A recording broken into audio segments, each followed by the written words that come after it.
आज की कहानी है एक शेर के बच्चे की जिसका नाम रहता है माइलो। माइलो आज अगर जिंदा है तो केवल उसकी बहादुरी की वजह से। अगर उस दिन माइलो मगरमच्छों से भरी नदी को क्रॉस करके अपनी माँ और प्राइड के पीछे नहीं गया होता तो आज माइलो जिंदा नहीं बचता। वैसे देखा जाए तो माइलो ने उसकी जिंदगी में मौत का सामना केवल एक या दो बार नहीं बल्कि अनेकों बार किया है, और वो भी बहुत ही कम उम्र में। हालांकि उसका जन्म जंगल के सबसे ताकतवर परिवार में हुआ था। ताकतवर इसीलिए क्योंकि उस परिवार की हिफाजत 3 दबंग शेर करते थे जिन्हें दुनिया पंक्स के नाम से जानती है। तो चलिए दोस्तों जानते हैं कि बचपन में कई बार माइलो को मौत का सामना क्यों करना पड़ता है, और जानते हैं कि उसकी माँ उसे हर बार बचाती है या नहीं। मैं जानता हूँ कि आप में से बहुत से लोगों ने इस वीडियो को देख लिया है, और मैं ये भी जानता हूँ कि आप में से बहुत से लोगों ने इस वीडियो को नहीं देखा है। इस वीडियो को दोबारा से अपलोड करने का ये रीजन है कि इस वीडियो पर बार बार कॉपीराइट क्लेम आ रहे हैं, इसीलिए मुझे इस वीडियो को डिलीट करके वापस से अपलोड करना पड़ रहा है। तो दोस्तों आप लोगों से रिक्वेस्ट है कि अगर आपने इस वीडियो को देख लिया है तो एक बार फिर से देख लीजिए। शेर के बच्चे की कहानी है जो कि बहुत ही बहादुर रहता है। तो चलिए इस कहानी को शुरू करते हैं।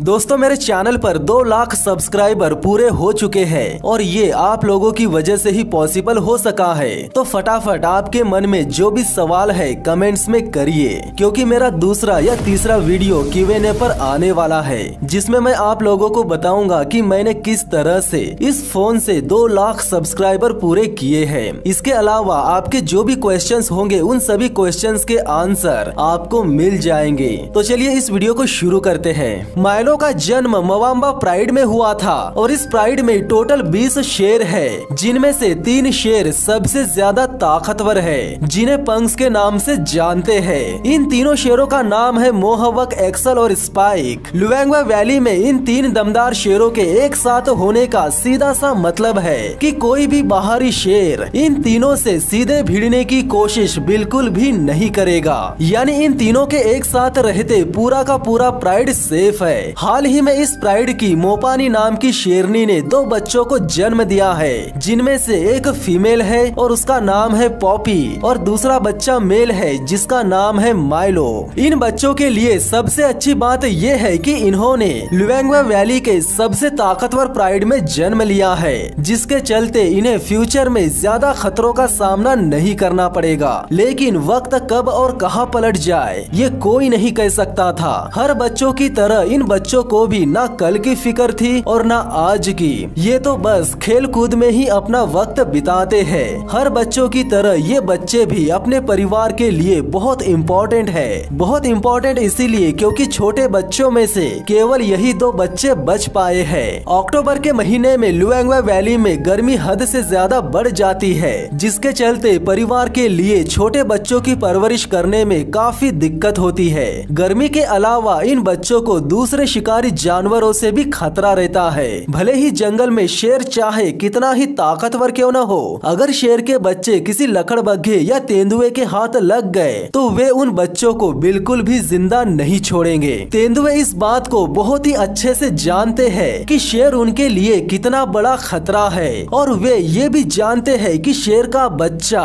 फिलहाल के लिए छोटा और कमजोर है, लेकिन वही कमजोर बच्चा एक दिन बड़ा होकर न केवल पूरे जंगल पर राज करेगा बल्कि तेंदुए और लकड़बग्घों जैसे छोटे मोटे शिकारी जानवरों के लिए खतरा भी बन जाएगा। इसीलिए तेंदुए जैसे जानवर शेर के बच्चों पर बिल्कुल भी रहम नहीं दिखाते और मौका मिलते ही उन्हें निपटा देते हैं। लेकिन इन बच्चों को मारना इतना भी आसान नहीं है, क्योंकि इन बच्चों पर मोहवक और मोपानी की नजर हमेशा रहती है। इस परिवार का एरिया काफी ज्यादा बड़ा है और इस एरिया में शिकार की बिल्कुल भी कमी नहीं है। इस परिवार के इलाके में लुएंगवा नदी है। टेम्परेचर ज्यादा बढ़ जाने के बाद जंगल के सारे जानवरों को अपनी प्यास बुझाने के लिए इस नदी के पास आना ही पड़ता है, जिसके चलते उनका शिकार करने के लिए इन शेरों के पास अच्छा खासा मौका होता है। एक दिन रात के समय सारा का सारा परिवार इन 2 नन्हे बच्चों को छोड़कर शिकार करने चला जाता है। अब इन बच्चों को खामोशी के साथ तब तक छुपकर रहना होगा जब तक परिवार शिकार करके वापस ना लौट आए। रात के टाइम लुएंगा में और एक खास बात देखने को मिलती है और वो ये है कि रात के टाइम काफी सारे जानवर चहल पहल करते हुए नजर आते हैं। परिवार के लिए यहाँ शिकार की कोई कमी नहीं है क्योंकि यहाँ जानवरों की तादाद बहुत ज्यादा है, लेकिन ज्यादा तादाद का होना भी ठीक नहीं है क्योंकि ऐसे में कोई ना कोई जानवर इन शिकारियों को देख लेगा तो शिकारियों के हाथ शिकार लगना मुश्किल हो जाएगा। और होता भी कुछ ऐसा ही है। जब शेर शिकार करने उनके करीब जाते रहते हैं तब उनका भेद खुल जाता है और सारे जानवर भाग जाते हैं। अफरा तफरी में शेरों के हाथों एक भी शिकार नहीं लगता। इसके बावजूद भी परिवार ज्यादा निराश नहीं होता क्योंकि इनके इलाके में शिकार की बिल्कुल भी कमी नहीं है। सुबह परिवार फिर से उसी जगह पर लौट आता है जहां माइलो और पॉपी छुपे हुए थे। सारा परिवार आराम करने लगता है, लेकिन मोपानी अपने बच्चों को आवाजें लगाकर बुलाने की कोशिश करती रहती है। काफी देर तक आवाजें लगाने के बाद भी उसे कोई रिस्पॉन्स नहीं मिलता। फिर मोपानी उसी जगह पर जाती है जहां उसने माइलो और पॉपी को रखा था। मोपानी को ये बात बहुत ही अच्छे से पता है कि लुएंगा की रात अकेले बच्चों के लिए कितनी खतरनाक हो सकती है। रात के टाइम हाइना और लेपर्ड जैसे शिकारी जानवर ऐसे ही बच्चे की तलाश में रहते हैं जो अकेले हो और इन शिकारी जानवरों को उनका काम तमाम करने में आसानी हो। कुछ देर तक अपने बच्चों को तलाश करने के बाद मोपानी वापस आती है, लेकिन अपने 2 बच्चों के साथ नहीं बल्कि अपने एक ही बच्चे के साथ। मोपानी की एक बच्ची यानी पॉपी मारी जा चुकी है। अब बचा है तो सिर्फ माइलो जो कि परिवार में सबसे छोटा है, जिसके चलते अब उसके सामने सिर्फ मुश्किलें ही आएगी क्योंकि अब उसके साथ खेलने के लिए कोई भाई बहन नहीं है और अकेला होने की वजह से अब उसका परिवार उस पर ज्यादा ध्यान भी नहीं देगा। दरअसल जब लायन के सामने ऐसे हालात आते हैं जहां उन्हें केवल एक ही बच्चे को पालना होता है तो ऐसे हालात में लायंस उस बच्चे को ऐसे ही छोड़ देते हैं। लायंस ऐसा इसीलिए करते हैं क्योंकि काफी सारे बच्चे को पालने के लिए जितना संघर्ष करना पड़ता है उतना ही संघर्ष सिंगल बच्चे को पालने के लिए भी करना पड़ता है। तो ऐसे में परिवार एक ही बच्चे पर अपनी ऊर्जा जाया करना जरूरी नहीं समझता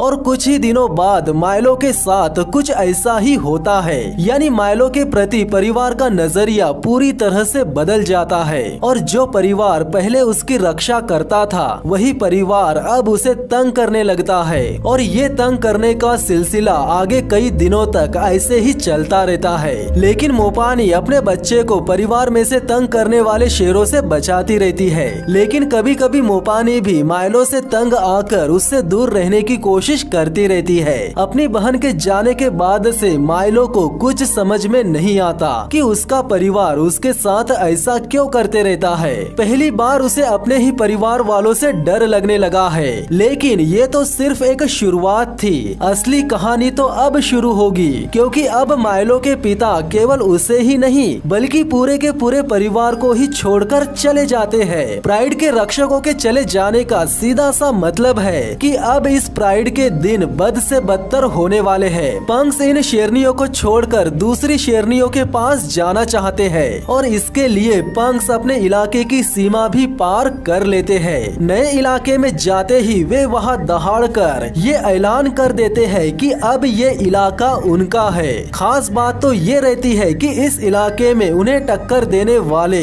कोई दूसरे शेर नहीं रहते। इस इलाके में केवल 4 शेरनियां ही रहती है जिन्हें हॉलीवुड प्राइड के नाम से जानते हैं, जिनमें से एक शेरनी पंक्स के पास आ भी जाती है, जिससे ये बात साफ हो जाती है कि हॉलीवुड प्राइड की शेरनियों ने पंक्स को अपना लिया है। इस प्राइड के इलाके में भी शिकार की कमी नहीं रहती। हॉलीवुड प्राइड की एक शेरनी एक वार्थॉग के बच्चे पर नजरें गड़ाए बैठी रहती है। वो बच्चा केवल 8 हफ्ते का ही रहता है। इससे पहले कि उस बच्चे को खतरे का आभास होता वो शेरनी उसका काम तमाम कर चुकी रहती है। उसके बाद वो शेरनी अपना शिकार लेके आगे बढ़ती रहती है, लेकिन मोहवक की नजर शिकार पर पड़ते ही वो उस शेरनी से उसका शिकार छीन लेता है। इस इलाके से 5 किलोमीटर दूर मवाम्बा शेरनियों के लिए मुश्किलें बढ़ती ही जाती है।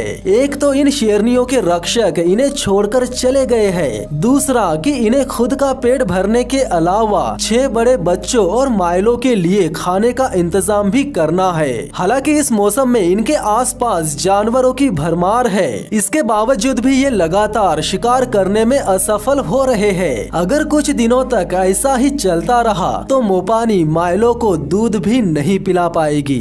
अगर इन शेरनियों को खुद का और अपने परिवार का पेट भरना है तो इन्हें किसी न किसी भैंस का शिकार करना ही होगा। लेकिन बिना मेल लायन के किसी भी भैंसे को मार गिराना इतना भी आसान नहीं है, क्योंकि ये अफ्रीका के सबसे बड़े और एग्रेसिव एनिमल्स में से एक है। 500 से भी ज्यादा वजन वाले ये भैंसे अपने जानलेवा सींगों से किसी भी शेर का काम तमाम कर सकते हैं। इतने बड़े भैंस का शिकार करने के लिए पहले पंक्स हमेशा इन शेरनियों के साथ रहते थे, लेकिन इस बार इन शेरनियों को जान जोखिम में डालकर बिना पंक्स के ही इन भैंसों का शिकार करना होगा। हालांकि दिन में ये शिकार करने की कोशिश करते हैं, लेकिन इन्हें सफलता नहीं मिलती। लेकिन शाम के वक्त ये फिर से शिकार करने के लिए तैयार हो जाते हैं। पिछली बार की तरह इस बार भी मोपानी माइलो को एक जगह छोड़ देती है। फिर जैसे ही अंधेरा पूरे लुएंगवा को चारों तरफ से घेर लेता है, वैसे ही पूरा परिवार हरकत में आ जाता है। सबसे पहले ये एक भैंसे के झुंड को चारों तरफ से घेर लेते हैं, जिसके बाद वे झुंड में से एक भैंसे को अलग कर देते हैं। इसके बावजूद भी ये शेरनियां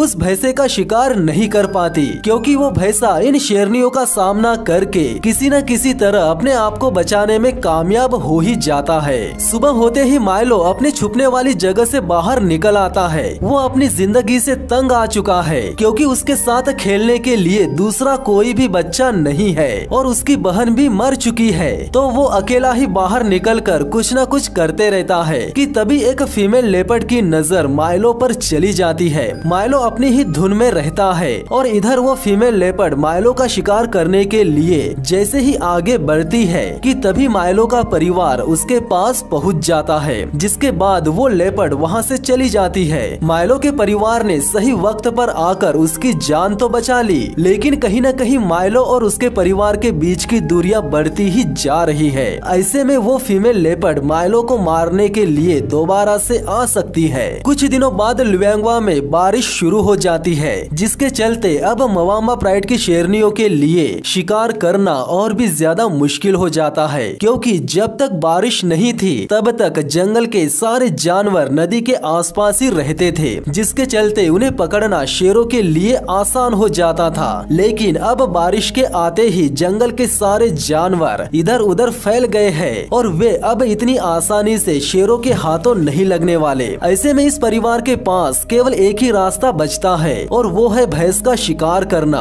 और इसके लिए उन्हें जरूरत पड़ेगी पंक्स की। मोपानी अपने साथ बाकी शेरनियों को लेकर हॉलीवुड प्राइड के इलाके में जाने का फैसला कर लेती है, लेकिन वहां पहुंचने के लिए उन्हें लुएंगवा नदी क्रॉस करनी पड़ेगी, जो कि पहले से कहीं ज्यादा गहरी रहती है। लेकिन इससे भी ज्यादा खतरनाक बात ये रहती है कि उस नदी में 16-16 फीट के मगरमच्छ भी रहते हैं। इसके बावजूद भी मोपानी आगे बढ़ती रहती है और धीरे धीरे पूरा परिवार नदी क्रॉस करने लगता है, केवल माइलो को छोड़कर। माइलो अपने पूरे परिवार को नदी क्रॉस करते हुए देखता है और वो मदद के लिए चिल्लाता भी है, लेकिन उसकी पुकार कोई नहीं सुनता। पूरा परिवार माइलो को इग्नोर करके आगे बढ़ता रहता है, यहाँ तक कि माइलो की माँ भी उसकी परवाह नहीं करती। लेकिन कुछ देर बाद माइलो किसी न किसी तरह हिम्मत जुटाकर नदी क्रॉस करने लगता है, जिसके बाद माइलो के इस साहस को देखकर मोपानी अपने बेटे की मदद करने के लिए रुक जाती है। लेकिन तभी मोपानी को एक बड़ा सा मगरमच्छ माइलो के करीब जाते हुए दिखता है।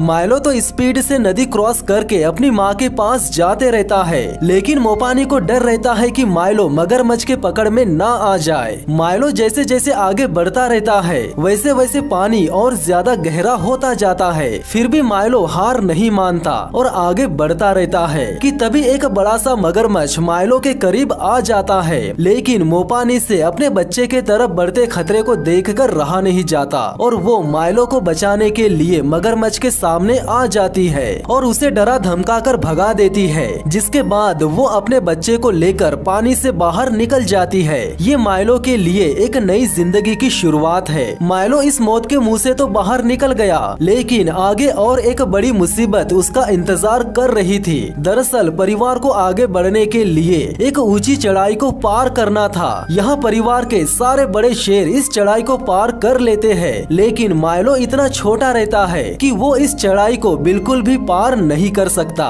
जिसके चलते वो और एक बार अकेला छूट जाता है। पूरा परिवार आगे निकल जाता है और बेचारा माइलो वही फंसा रहता है। लेकिन इस बार कुछ तो बदलाव नजर आता है। माइलो की माँ फिर से उसे बचाने उसके पास आ जाती है और उसे सही सलामत मुंह में पकड़कर ऊपर ले जाती है। इससे ये तो पता चल जाता है कि माइलो की माँ फिर से पहले जैसी हो गई है, यानी माँ का प्यार अपने बच्चे के प्रति जाग गया है। मोपानी के इस बदले हुए रवैये को देखकर परिवार के बाकी लोग भी माइलो को अपना लेते हैं। इस इलाके में पहुंचने के बाद मोपानी पंक्स को बुलाने के लिए आवाजें लगाती है। हालांकि इस परिवार को पंक्स नजर नहीं आते, लेकिन मोपानी की आवाज पंक्स तक तो पहुंच ही गई होगी। उसके बाद पूरा परिवार पंक्स के आने का इंतजार करने लगता है, लेकिन सुबह से शाम हो जाती है, फिर भी पंक्स का कोई अता पता नहीं रहता। अगले दिन सुबह परिवार को लगने लगता है कि पंक्स इस परिवार के पास वापस लौटकर आना ही नहीं चाहते,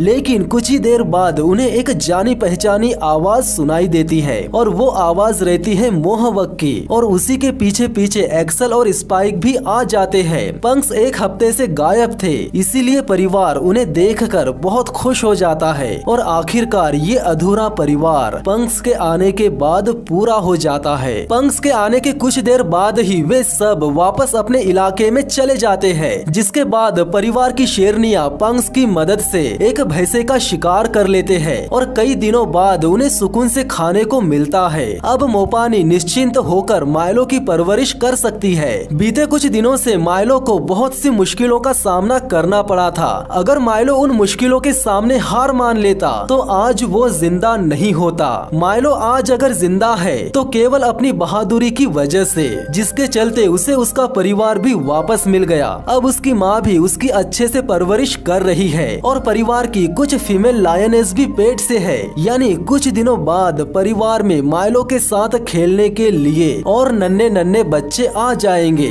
जिसके बाद माइलो की जिंदगी पूरी तरह से सही ट्रैक पर आ जाएगी। तो यही तक थी माइलो की कहानी। अगर आपने अभी तक मेरे चैनल को सब्सक्राइब नहीं किया है तो कर लीजिए, साथ ही साथ बेल आइकन को भी दबा दीजिए ताकि इसी तरह की इंटरेस्टिंग वीडियोस की नोटिफिकेशन आप लोगों तक सबसे पहले पहुंच सके। तो मिलते हैं नेक्स्ट वीडियो में, तब तक के लिए धन्यवाद।